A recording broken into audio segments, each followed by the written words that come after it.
How's it going, APC Nation? Welcome back to a brand new video.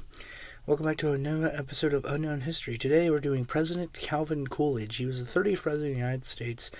He took office after Warren G. Harding died in office of a heart attack in 1923. And he was president from 1923 to 1929. He only did 4 years because he did not want to rerun for office. First of all, because his son died while he was in office. That was one thing.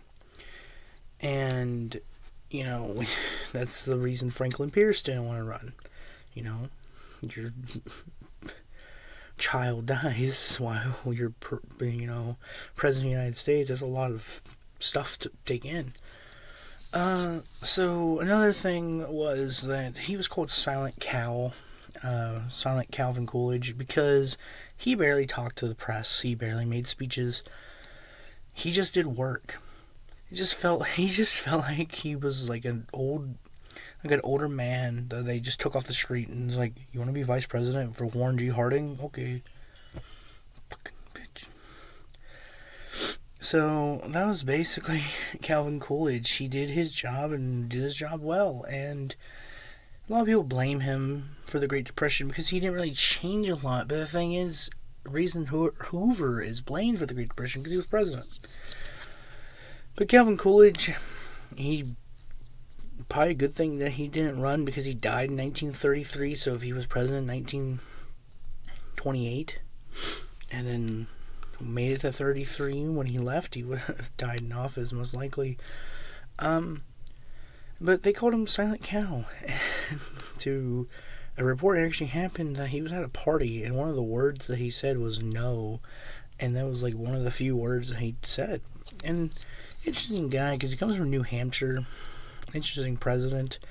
I always thought he was interesting, because he just felt like a guy, like your grandpa or your uncle or something.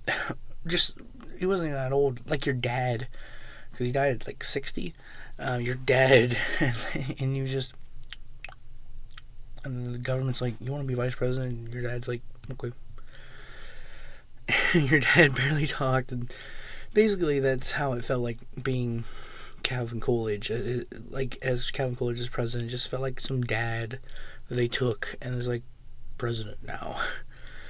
Because he was sworn in by his own father in New Hampshire as well, because that's how he found out. He was in Washington when Warren G. Harding died. He was at home. He was in his parents' home, and he was at their house, and the guy took them days.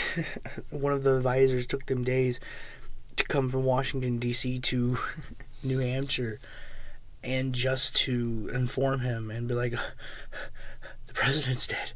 You gotta come back and become president." And they swore him in there in his dad's kitchen. Like, that was funny. That's something that you don't see, but like, you have to be sworn in very quickly when the president dies. So it's like when Lyndon B. Johnson was sworn in on the tarmac and on the plane. So Calvin Coolidge was an interesting character.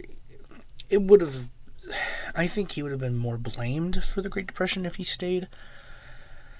But a lot of people, a lot of researchers, and a lot of historians found out that he was kind of the one who pushed the Great Depression, but he wasn't blamed for it because he wasn't the president of the United States. Hoover could have changed stuff, but Calvin Coolidge was the guy who supported Hoover to be president. So, and a lot of the economy was kind of slowly going down at the end of Calvin Coolidge's term, but that's basically Calvin Coolidge. He was a unique guy. He just felt like someone's dad, and it's like, "Okay, you want to be vice president? Okay," and then just didn't speak for 4 years. But I hope you guys enjoyed this video.